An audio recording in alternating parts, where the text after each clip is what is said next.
नमस्कार। अगरचे जोर हवाओं ने डाल रखा है, मगर चिराग ने लौ को संभाल रखा है। अहमद फराज साहब के शेर के वैसे तो जितने नज़रिए हैं उतने मायने हैं, मगर एक मानी जो आज के साहित्य को लेके मैं समझता हूँ वो ये है कि आज के साहित्य को उसकी कमियों ने, उसकी कमज़ोरियों ने काफ़ी पीछे कर रखा है। लेकिन फिर भी अभी भी कुछ ऐसे होनहार कलमकार मौजूद हैं जो इसके गौरव और इसकी गरिमा को बनाए रखे हैं। आज हमारे साथ ऐसे ही एक होनहार शायर, एक उम्दा व्यक्तित्व प्रथम पारिश्रुत जी हैं। प्रथम भाई, आप हिंदुस्तानी ज़बान में गज़ल कहते हैं, साथ ही आप मराठी में भी काव्य लेखन करते हैं। आपकी मराठी में एक किताब भी आ चुकी है जिसका नाम है मी तुझा। आप हाल ही में आए इंडिया के first TV reality poetry show में भी थे जिसका नाम था 100 करोड़ का कवि। आपने सेंट जेवियर से आपकी पढ़ाई की है और आपने लॉ की डिग्री भी की है। ऐसे लॉकडाउन के पीरियड में भी आप हमें इंटरव्यू देने के लिए तैयार हुए, इसलिए आपका बहुत बहुत शुक्रिया। बहुत खुशी हुई आप आए, बहुत बहुत धन्यवाद। प्रथम जी, अब हम शुरू करते हैं। मेरा आपसे पहला सवाल है कि आपको पोएट्री में कब इंटरेस्ट आया और आपको कब ऐसा एहसास हुआ कि आप एक पोएट बन चुके हैं?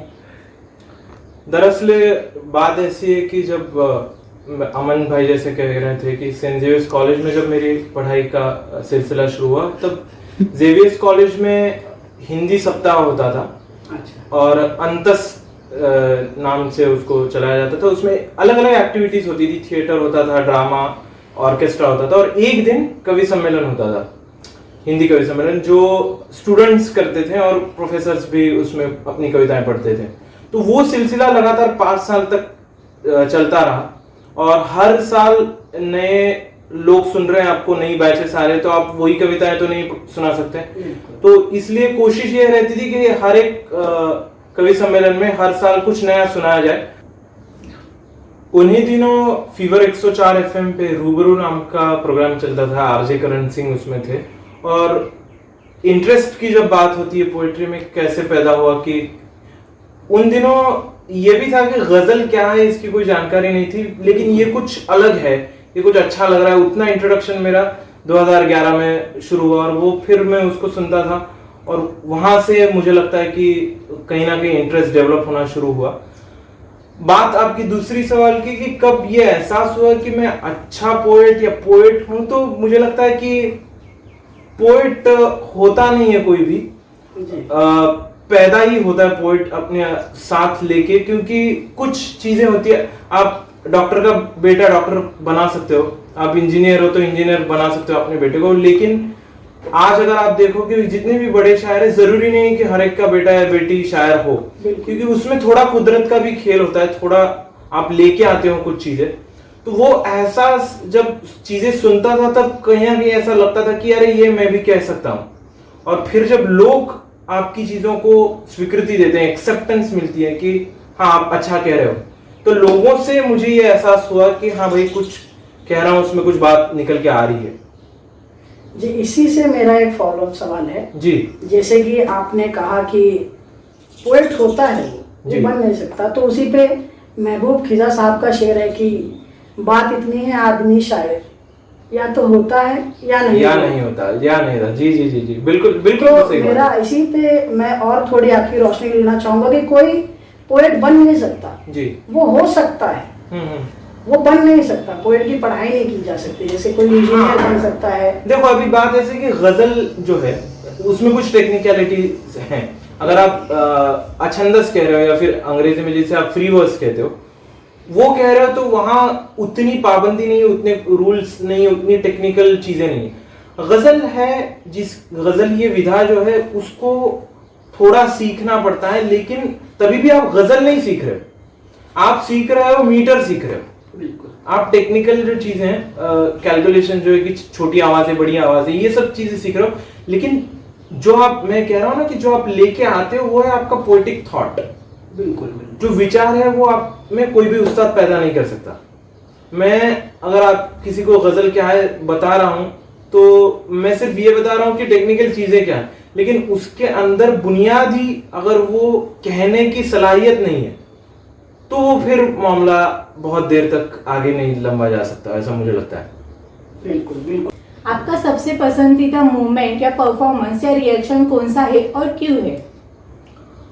वैसे तो कई मौके आए, टू बी वेरी ऑनेस्ट, जहाँ पे यकीन नहीं हुआ कि जो हो रहा है वो हकीकत है या फिर सच है।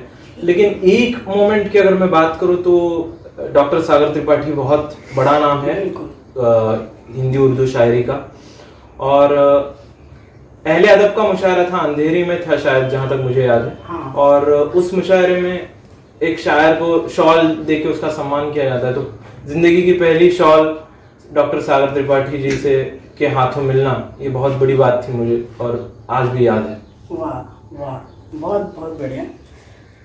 प्रथमेश जी, मेरा आपसे अगला सवाल है, वो सवाल हमारे इस इंटरव्यू लेने का कारण भी है जी। कि अगर हम कंपेयर करें आज के लिटरेचर को और जो रिवायती लिटरेचर रहा है, जो ट्रेडिशनल लिटरेचर रहा है, अगर हम इन दोनों को कंपेयर करें तो आज का लिटरेचर कहाँ पीछे हो रहा है या कहाँ आगे हो रहा है? देखिए, मैं एक बात मानता हूँ, एक होती है भाषा, लैंग्वेज, और जो हमेशा कायम रहती है, वो चेंज नहीं होती। दूसरा एक चलता है पैरेलली, वो है स्लैंग।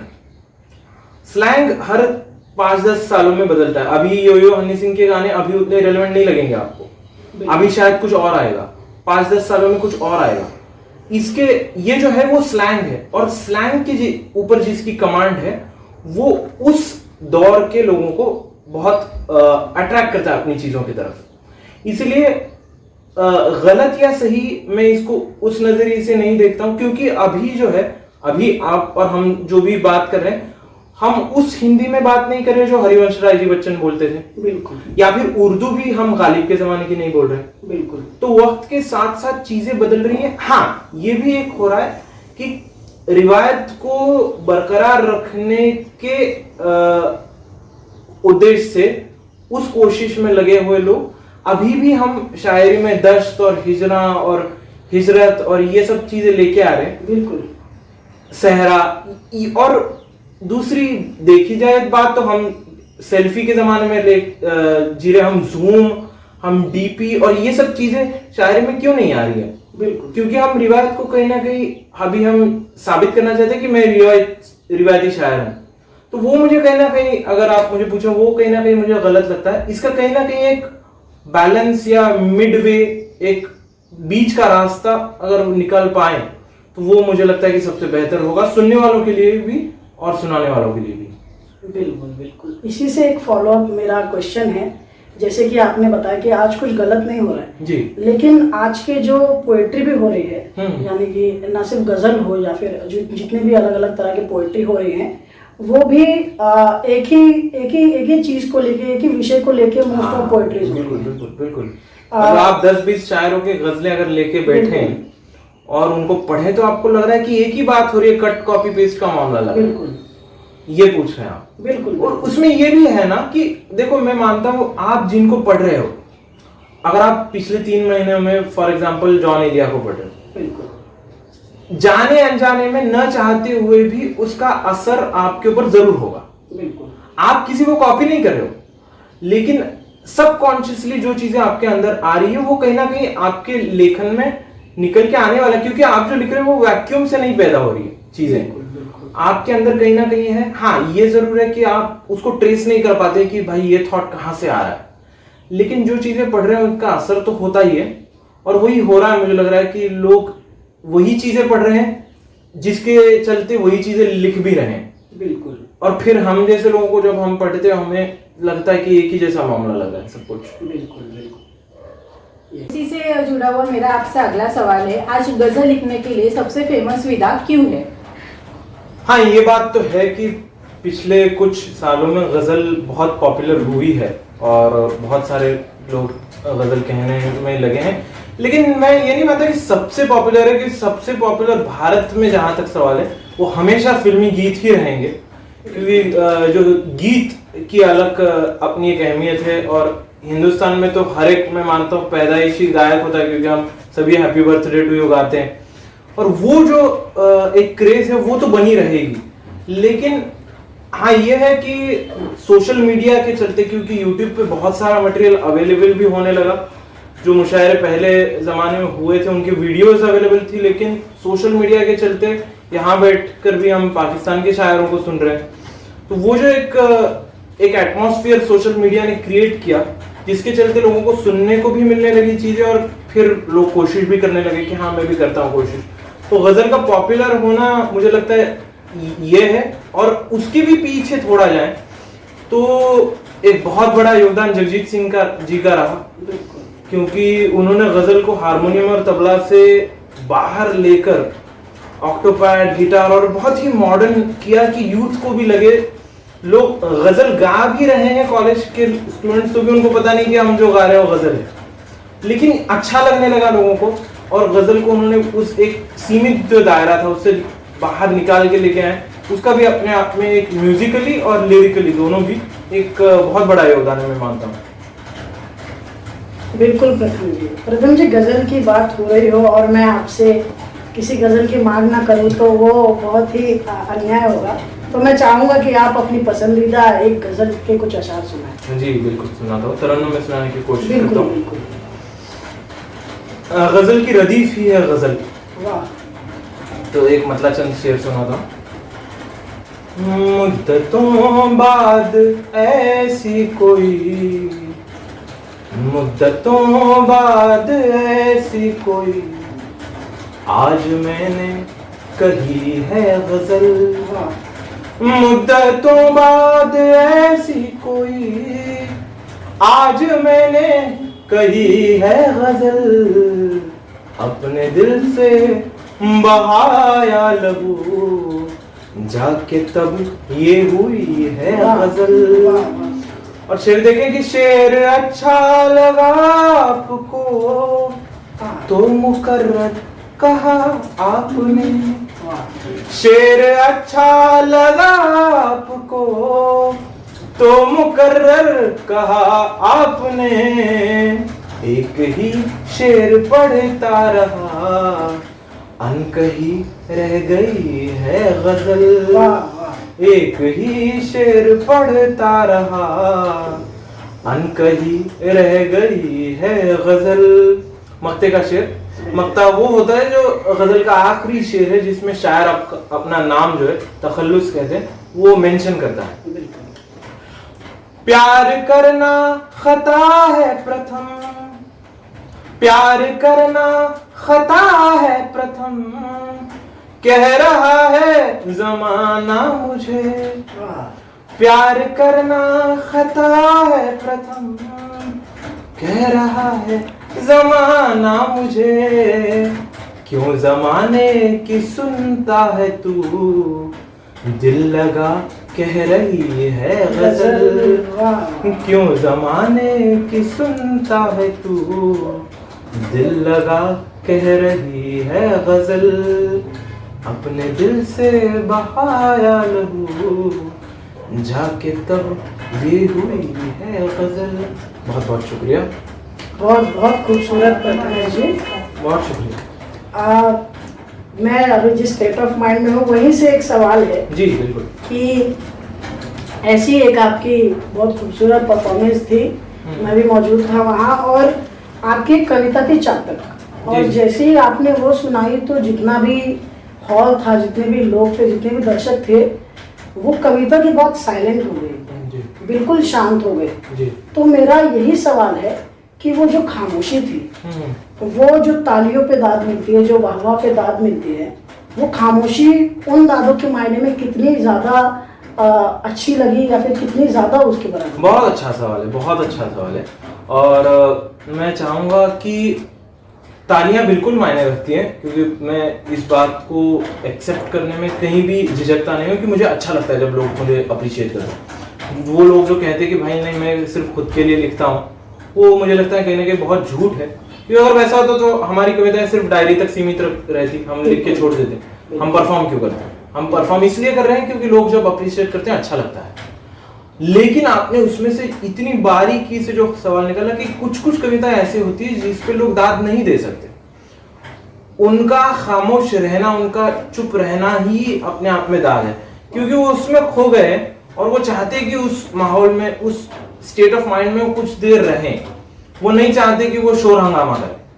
और वो दाद उतनी ही अहम है, बल्कि मैं कहूंगा उससे भी ज्यादा खूबसूरत है, क्योंकि जब लोग खामोश हो रहे हैं, और हाँ ये भी है कि जब लोगों को चीजें समझ में नहीं आ रही है तब की खामोशी, और जब लोग उस शेर को लेके जी रहे हैं और उसमें रहना चाह रहे हैं उस माहौल में, वो खामोशी, उसका डिफरेंस भी आप महसूस कर सकते हैं। जो सुनाने वाला है, जो शायर है, जो कवि है, तो वो भी खामोशी जो है बहुत बड़े इंपॉर्टेंस रखती है अपने आप में, उसके अलग अहमियत है दाद के तौर पर, मुझे लगता है। बिल्कुल बिल्कुल प्रथमेश जी, अभी जब मैंने चातक का जिक्र कर ही दिया, मुझे मालूम है मैं आपको बैक टू बैक पोएट्री के लिए बोल रहा हूँ, लेकिन चातक हो जाए प्रथमेश जी।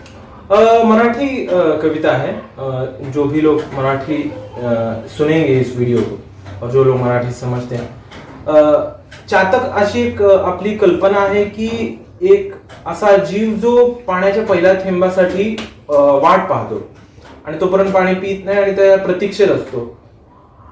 तर कल्पना एवढीच आहे की खेडेगावातला एक शेतकरी जणू एक चातक आहे आणि त्याचं मनोगत मांडण्याचा कुठेतरी प्रयत्न आहे। कविता सुरू करतो की शेतकरी म्हणे साऱ्या समाजाचा अन्नदाता आहे, शेतकरी म्हणे साऱ्या समाजाचा अन्नदाता आहे, ऐकायला कितीही बरं वाटलं तरी या नुसत्याच पोकळ बाता आहेत।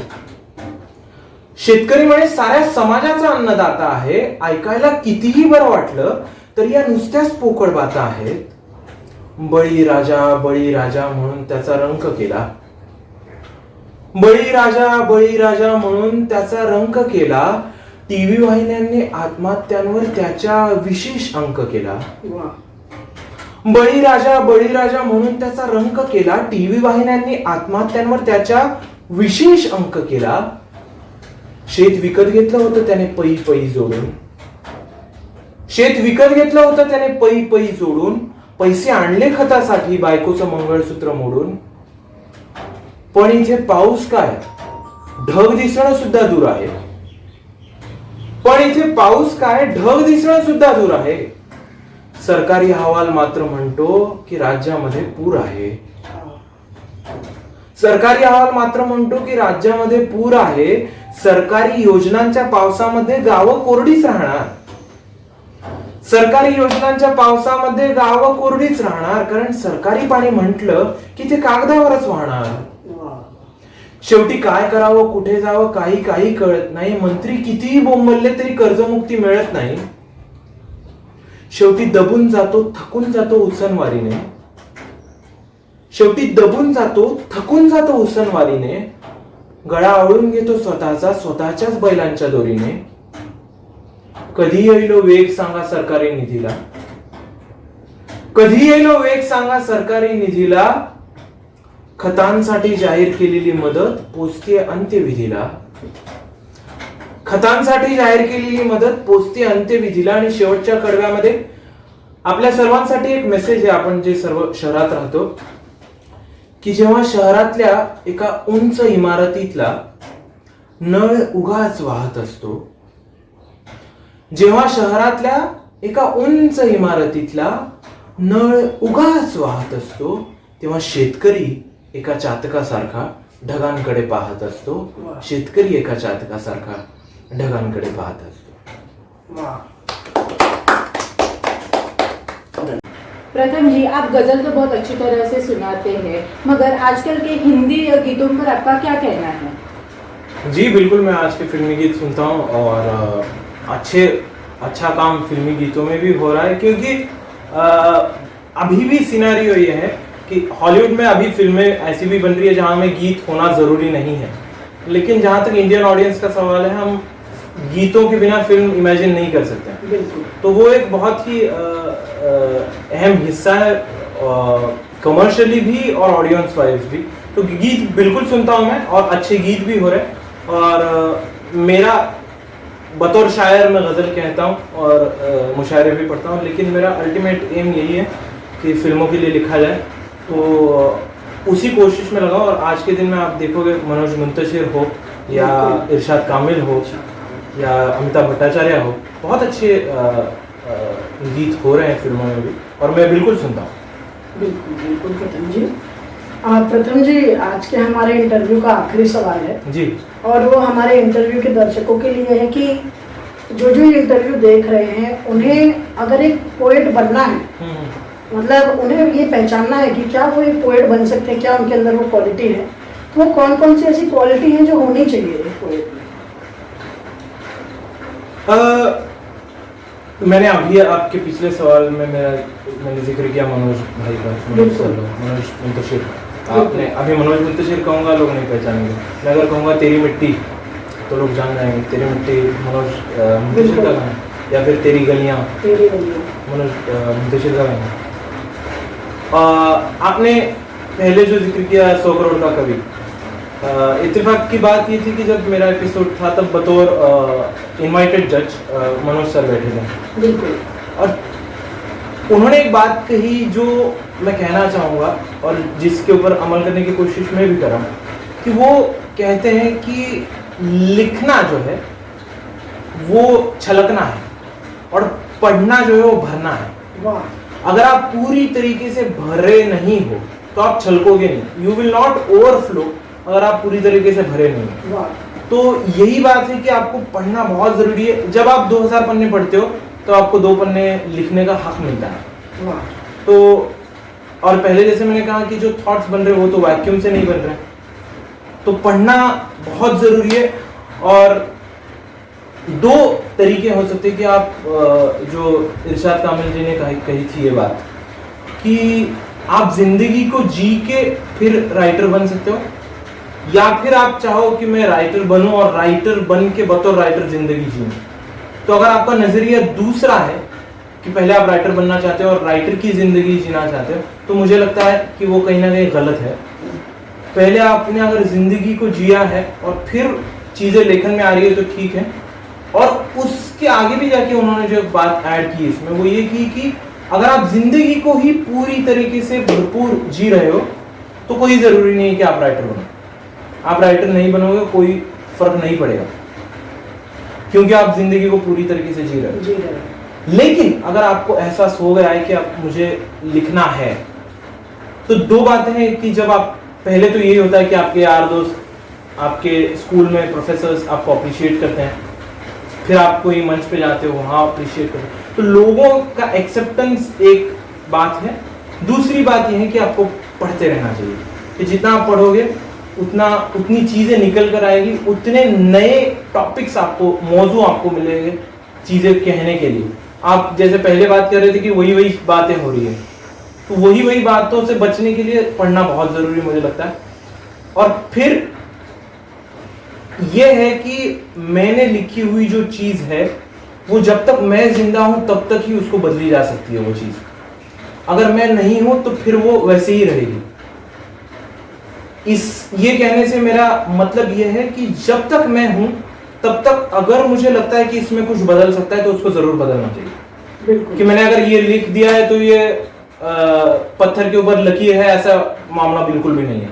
अगर कोई मुझे सुझाव दे रहा है कि ये ना लफ्ज एक इस तरीके से आप इस्तेमाल करना चाहिए, या फिर ये बात आप ऐसे भी कह सकते थे, और वो बात अगर मुझे भी सही लग रही है तो मुझे उसको बिल्कुल बदलना चाहिए।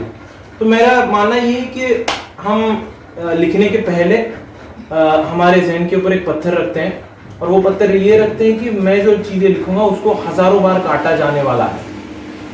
तो वो अगर तैयारी है तो फिर बिल्कुल आए और कोशिश करें, ये मेरा मानना है।